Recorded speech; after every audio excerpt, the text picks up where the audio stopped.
370 के तहत यह था कि जम्मू एंड कश्मीर में भारत का संविधान लागू नहीं होगा। मैं कैसे देखता हूं? मैं इसको देखता हूं कश्मीर और जम्मू और कश्मीर की खुशहाली के तौर। जम्मू और कश्मीर का जो अवाम है उनके लिए गुर्बत की जिंदगी से बाहर निकल के प्रोग्रेसिव जिंदगी, एजुकेटेड जिंदगी, ज्यादा जॉब अपॉर्चुनिटीज, ज्यादा टूरिज्म, ज्यादा अपना फायदा मुनाफा या घर की आमदन बढ़ेगी।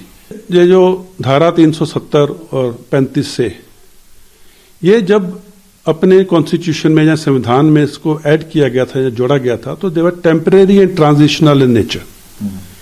लेकिन because of various reason, some political some otherwise, इनको लगातार संविधान के अंदर जारी रखा गया। और 370 के तहत यह था कि जम्मू एंड कश्मीर में भारत का संविधान लागू नहीं होगा। वहां पे रणबीर पैनल कोर्ट के तहत पूरी कार्रवाई चलेगी। So this had lot of drawbacks. मैंने इसके बारे में अपनी किताब में बहुत डिटेल में लिखा है, कितने गाजी आए, कितने गाजी गए में। और क्योंकि जिस दिन 370 और 35 से हटाई गई 5 अगस्त 2019, मैं उस टाइम पे चिनार कोर का कोर कमांडर था, कश्मीर का कोर कमांडर था, जिसका लाइन ऑफ कंट्रोल और वादी के भीतर पूरे मिलिट्री ऑपरेशंस का मैं जिम्मेवार था। तो इसको एब्रोगेट करने के लिए एक बहुत सोचे समझे तरीके से ये तरतीब बनाई गई और इसको एग्जीक्यूट किया गया। 370 जैसे आपने पूछा कि मैं कैसे देखता हूं, मैं इसको देखता हूं कश्मीर और जम्मू और कश्मीर की खुशहाली के तौर। जम्मू और कश्मीर का जो अवाम है उनके लिए गुर्बत की जिंदगी से बाहर निकल के प्रोग्रेसिव जिंदगी, एजुकेटेड जिंदगी, ज्यादा जॉब अपॉर्चुनिटीज, ज्यादा टूरिज्म, ज्यादा अपना फायदा मुनाफा या घर की आमदन बढ़ेगी। तो खुशहाली का दौर है पिछले 4 साल में। जब से ये धारा हटी है तब से ये ऑलरेडी दिख रहा है। ये किस तरह से एग्जीक्यूट किया गया, क्योंकि आप तो मेन थे, आप वहां पे चीफ थे, और क्या किस तरह से होम मिनिस्ट्री से मीटिंग हुई और किस तरह से आपको ये पता लगा कि इसको करना है, कैसे रेडी हुआ? क्योंकि ये आसान नहीं था, बड़ा चैलेंजेबल जॉब था। जैसे कि आपने बताया कि कैसे होम मिनिस्टर साहब से मीटिंग हुआ, तो ये बात 26 जून 2019 की है। 26 और 27 जून को होम मिनिस्टर साहब श्री अमित शाह जी वो जम्मू एंड कश्मीर के दौरे पे थे। तो 26 जून करीब 40 दिन पहले थी 5 अगस्त से। तो 26 जून को काफी सारी मीटिंग्स हुई जिसमें तमाम अधिकारी शामिल थे, सिक्योरिटी फोर्सेस के भी, सिविल एडमिनिस्ट्रेशन के भी, और होम मिनिस्टर साहब के साथ देर रात तक करीब 11:30-12 बजे तक लास्ट मीटिंग चली। तो उसके बाद में जब मैं वापस घर आया तो रात को 2 बजे के करीब मुझे एक फोन आता है कि सर सुबह 7 बजे होम मिनिस्टर साहब के साथ में ब्रेकफास्ट मीटिंग है। तो मैंने कहा ठीक है। फिर 3 बजे दोबारा एक फोन आता है कि सर आप क्या खाएंगे ब्रेकफास्ट में?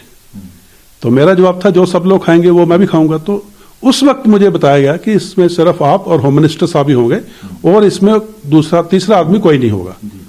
तो जब मैं सुबह 7 बजे वहां पहुंचा, यहाँ होम मिनिस्टर साहब ने पक्का, उनके जो भी आदमी काम कर रहे थे उन्होंने आलू के पराठे और ढोकला और कई कुछ था, लेकिन टेबल के ऊपर खाने के व्यंजनों के अलावा जो बहुत सारे मसले थे, बहुत लंबी डिटेल में बातचीत हुई कि अगर सरकार कोई कदम उठाती है तो उसका क्या असर हो सकता है वादी के भीतर और लाइन ऑफ कंट्रोल के ऊपर।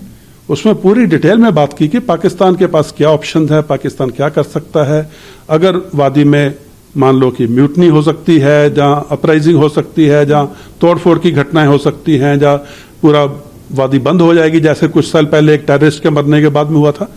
तो इन सब बातों के ऊपर सोच विचार किया गया और उन सब को कैसे उसको हैंडल किया जाएगा, कैसे टैकल किया जाएगा, उसके बारे में बातचीत हुई। तो मेरा कहना यह था कि सर पीस बिल्कुल कायम रहेगा, शांति कायम रहेगी, कोई भी अनहोनी घटना हम लोग टीम सिक्योरिटी फोर्सेस होने नहीं देंगे। तो एक वक्त पे जब बातचीत इस लेवल पे पहुंची कि तो आप क्या सोचते हो, तो मेरा होम मिनिस्टर साहब को ये बताया मैंने कि अगर इतिहास लिखना है तो किसी को इतिहास बनाना पड़ेगा। We have to write history only if we have created history. तो वो इतिहास जो बनाया गया, आज मैंने भी एक किताब लिखी है, बाकी भी बहुत से लोग लिखते हैं, और आज 5 जजों के बेंच ने सुप्रीम कोर्ट के उस इतिहास के ऊपर मोहर भी लगा दिया। तो वो इतिहास जो शुरुआत हुई 5 अगस्त 2019 को, और 27 जून की सुबह की जो मीटिंग थी उसमें जब आखिरी मेरे से पूछा गया होम मिनिस्टर द्वारा कि फिर जिम्मेवारी किसकी है, तो मेरा कहना था कि टीम सिक्योरिटी फोर्सेस, क्योंकि हमने पिछले कुछ महीनों में इतनी तैयारी की हुई थी या इतने कुछ किया हुआ था जिसका मैंने जिक्र अपनी किताब कितने गाजी आए कितने गाजी गए में किया है। वो पूरी चीज मेरे को एक हौसला दे रही थी कि यस, कॉन्फिडेंस दे रही थी कि हम कोई गलत काम होने नहीं देंगे। नहीं तो कुछ पॉलिटिशियंस, कुछ पुराने चीफ मिनिस्टर ने बोला था खून की नदियां बह जाएंगी, तिरंगे को कंधा देने वाला कोई नहीं होगा। ऐसा कुछ नहीं हुआ और टीम सिक्योरिटी फोर्सेज और सरकार ने पूरी शांति के साथ, अमन के साथ धारा 370 की एब्रोगेशन को लागू किया और बाकी जैसे सब बोलते हैं रेस्ट इज हिस्ट्री।